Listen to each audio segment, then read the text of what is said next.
Welcome back to my channel. My friends, when we talk about learning a new language, we often think of it as a task, a set of rules, words, and grammar to memorize. But there's something far deeper at work when a story enters the heart. The power of story can transform language from cold ink on a page into living truth that breathes, stirs, and moves within you. It's one thing to study English through repetition. It's another thing entirely to live through it, to feel the rhythm of words and the laughter, the tears, the courage and the hope within a story. You see, a story doesn't just teach you how to say something. It teaches you why to say it. It connects you to human experience. When you listen to the story of a beautiful young woman, her journey, her struggles, her kindness, you begin to see language not as a tool, but as a bridge. Every phrase carries emotion. Every sentence holds meaning, and as those words touch your heart, you find that language is no longer foreign. It becomes part of you. We often underestimate how powerful that is. You can spend hours memorizing vocabulary lists, but the moment you hear a story that moves you, those same words take root in your soul. They stop being lessons and start becoming memories. That's how transformation happens quietly, almost invisibly. Through stories, we don't just learn words, we absorb understanding, culture, compassion, and a sense of shared humanity. A good story paints pictures in your mind. You begin to see faces, places, and emotions. And without realizing it, you start thinking in English, not translating. That's the power of immersion. When you feel the words instead of just hearing them, they become alive. You begin to express yourself more naturally, because you're not reaching for language, you're reaching for meaning. And it's not only about mastering English, it's about awakening something inside of you. The story becomes a mirror, showing who you are and who you can become. It invites you to walk a little deeper, listen a little closer, and believe that every line, every lesson, every story is shaping you not only as a learner, but as a person. That's why stories endure. Long after the lesson ends, the story remains. It lingers in your memory, whispers to your heart, and reminds you that every language, when touched by truth, becomes more than sound, it becomes spirit. So don't just study English, live it through stories. Let every tale you read, every voice you hear, every word you repeat be more than practice. Let it be a pathway to understanding not only the language of others, but the language of life itself. Because when language comes alive through story, it doesn't just teach you how to speak, it teaches you how to feel, how to connect, and how to grow.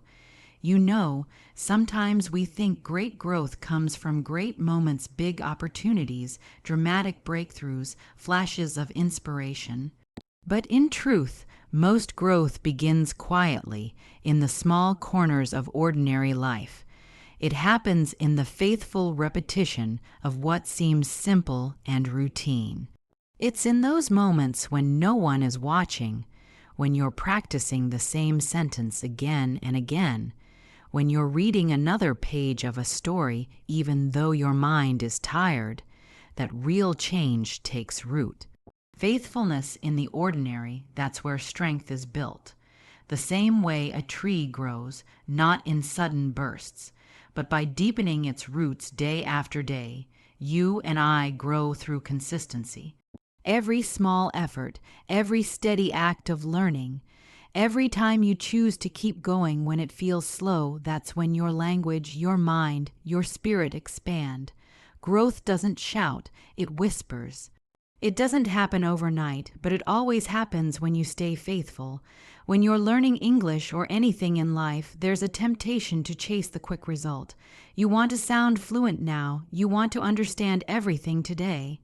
But life teaches us that lasting growth doesn't come from speed. It comes from faithfulness. It's built on the quiet discipline of showing up. It's in those moments of ordinary practice that something extraordinary begins to form inside of you, a habit, a confidence, a quiet power. Sometimes you'll feel like you're not moving at all. You'll listen to a story and think, I still don't understand every word. But that's when you have to remember the seed grows underground before it breaks the surface. You may not see progress, but it's happening. The foundation is being laid.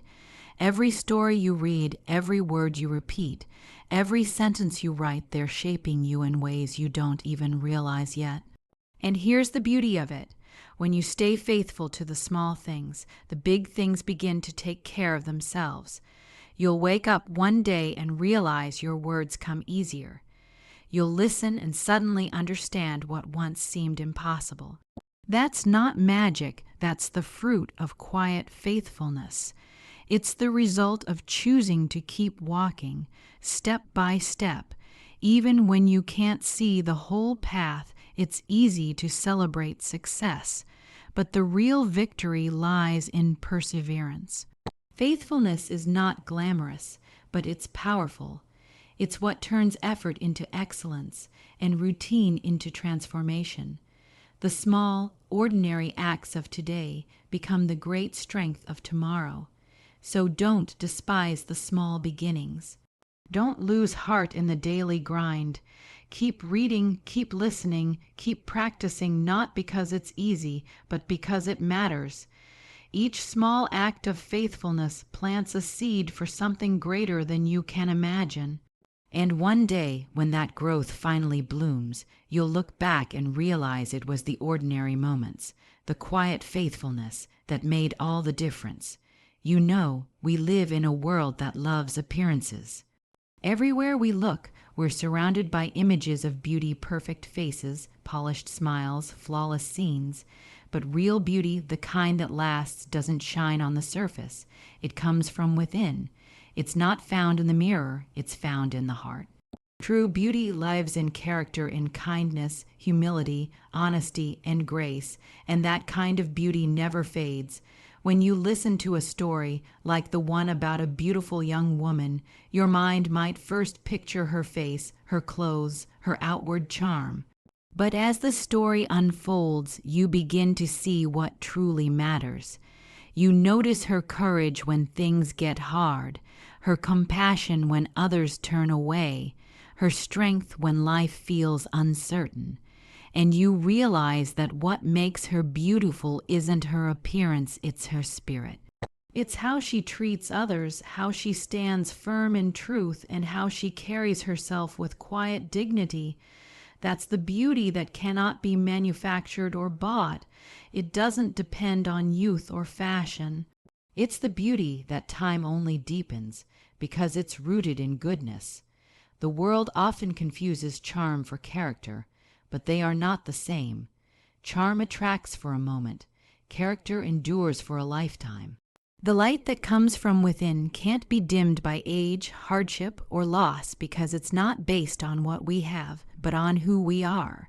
When we learn through stories, we're not just learning language. We're learning values. We're reminded that beauty is not skin deep, it's soul deep. Every word, every scene, every act of compassion in those stories teaches us to look beyond the surface. It teaches us to recognize beauty in patience, in forgiveness, in quiet strength, in doing what's right even when no one notices. And if we're honest, that's the kind of beauty the world is starving for. People are tired of pretending, tired of comparing, tired of chasing an image that never satisfies. What our world needs are hearts that reflect kindness, people whose beauty radiates through their actions, not just their appearance.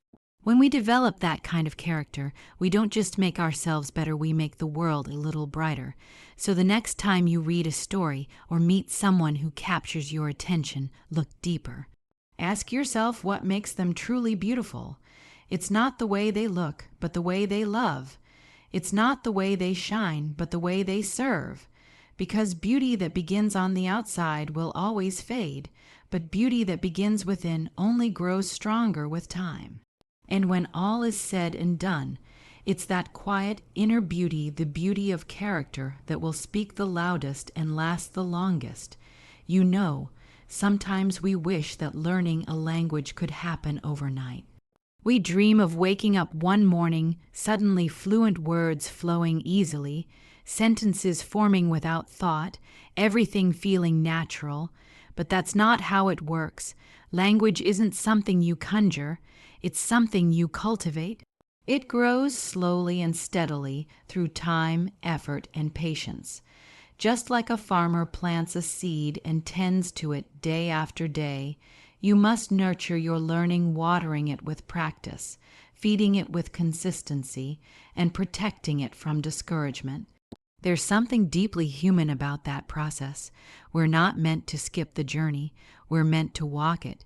You can't force fluency any more than you can force a seed to sprout before its season.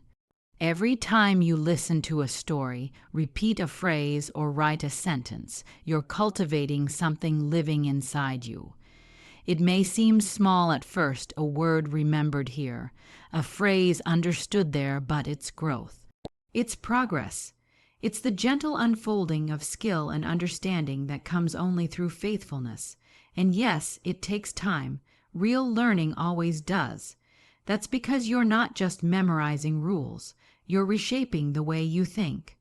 You're training your ear to hear new rhythms, your tongue to form new sounds, your mind to see meaning in unfamiliar words that can't be rushed. You don't need magic. You need commitment. You don't need shortcuts. You need steady, honest work. And if you stay the course, the results will come not in an instant, but in a way that lasts. The danger is in believing that others have something you don't, that some people are just naturally gifted at learning languages. But the truth is, the difference isn't in talent, it's in persistence. The ones who grow are the ones who keep going. They understand that mastery is built, not born, and each time they stumble, they stand back up, because they know that failure is not the opposite of progress, it's part of it. Every story you listen to, every sentence you repeat, every small effort you make is shaping the foundation of something greater. That's the beauty of cultivation. It doesn't happen in one grand moment. It happens in 1,000 quiet ones.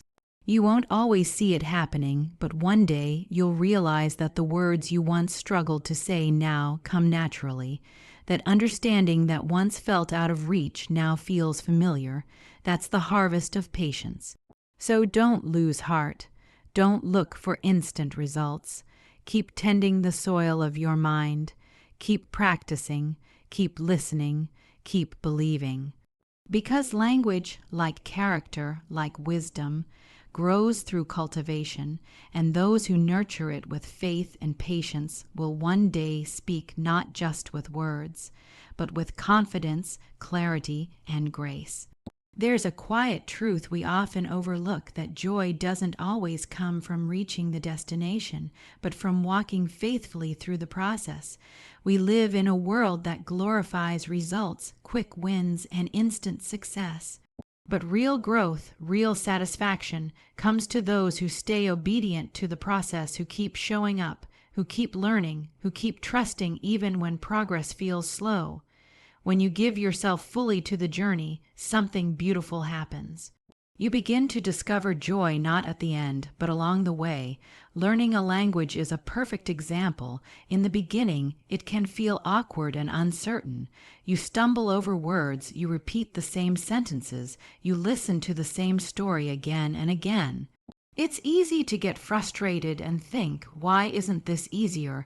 But that's when obedience matters most, obedience to the process, to the discipline, to the purpose behind it. Because it's in those ordinary, unseen moments that transformation begins to take root. The process may not always be exciting, but it's always working. You may not see immediate results, but each time you practice, you're building something lasting. You're strengthening your memory, training your ear, shaping your confidence.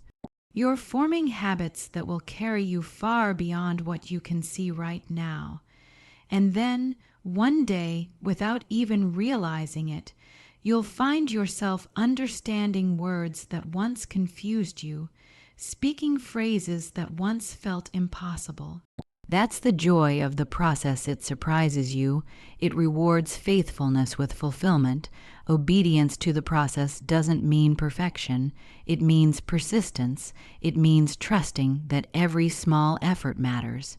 It means accepting that real progress is built slowly, layer by layer, through patience and consistency. When you embrace that truth, frustration loses its power, because you understand that every struggle has purpose. You stop chasing the feeling of success and start living in the rhythm of growth. There's a deeper kind of joy that comes from this obedience, a joy rooted not in achievement, but in gratitude. You begin to appreciate the journey itself. You notice the little victories, the word you finally remember, the story you understand without subtitles, the confidence you feel when speaking aloud. Each of those moments carries its own quiet joy, the kind that only obedience can uncover. And here's the mystery of it all. The more you obey the process, the more it gives back to you. What begins as duty becomes delight. What feels like discipline turns into passion. What once seemed like work becomes a source of peace and satisfaction. The process, when honored with patience and faith, doesn't just teach you a language, it teaches you perseverance, humility, and hope. So stay faithful. Don't rush what's still growing. Trust the process, because in time, it will reveal joys far greater than you imagined. There's something powerful about receiving light, that moment when understanding dawns, when a truth finally makes sense, when something inside of you awakens. But the light you receive isn't meant to stay with you alone. It's meant to be shared, because light, by its very nature, is not selfish. It doesn't shine just to illuminate one corner. It reaches out, spreading warmth and clarity wherever it goes. When you learn something meaningful, when you grow through patience and practice, your responsibility and your joy is to pass that light on to others. When you've struggled through learning a new word, a difficult sentence, or a challenging story, and you finally grasp it, that understanding becomes your light. You've earned it through effort, through perseverance, through faithfulness. But the moment you share that lesson, may be by helping a friend pronounce a word, or encouraging someone who's about to give up, that same light begins to shine brighter. Knowledge grows stronger when it's given away. Wisdom deepens when it's shared, and joy multiplies when it's no longer held for yourself. It's easy to think, I'm still learning, I have nothing to offer. But that's not true. You don't have to be perfect to be helpful. You don't have to know everything to make a difference. Sometimes, just sharing what you've learned, even the little things, can inspire someone else to keep going. Maybe your progress encourages another learner who's struggling. Maybe your words remind someone that growth takes time, that faithfulness matters, that the process is worth it. You never know whose path might be brightened by the light you carry. Sharing light also keeps your own spirit alive. When you teach what you've learned, you reinforce it in your own heart. When you encourage others, you remind yourself why you started. And when you lift someone else, you find that your own joy deepens. The act of giving strengthens the giver. That's how light works. It never diminishes when shared. It only multiplies. In a world filled with noise and distraction, a single word of kindness, a simple story, or a quiet act of encouragement can become a flame that pushes back the darkness. You don't need to stand on a stage or speak to a crowd to share light. You can do it in the smallest ways, with a patient smile, a helping hand, a gentle reminder that progress is possible. The world doesn't need more perfection. It needs more people willing to shine what they've been given. So, as you continue learning, growing, and discovering new understanding, don't hide that light. Let it move through you, not just to you. Because the greatest reward of gaining knowledge, of receiving truth, is being able to share it freely, to bring hope, encouragement, and inspiration to someone who needs it most. And when you share your light, you'll find that the world becomes just a little brighter, and so do you.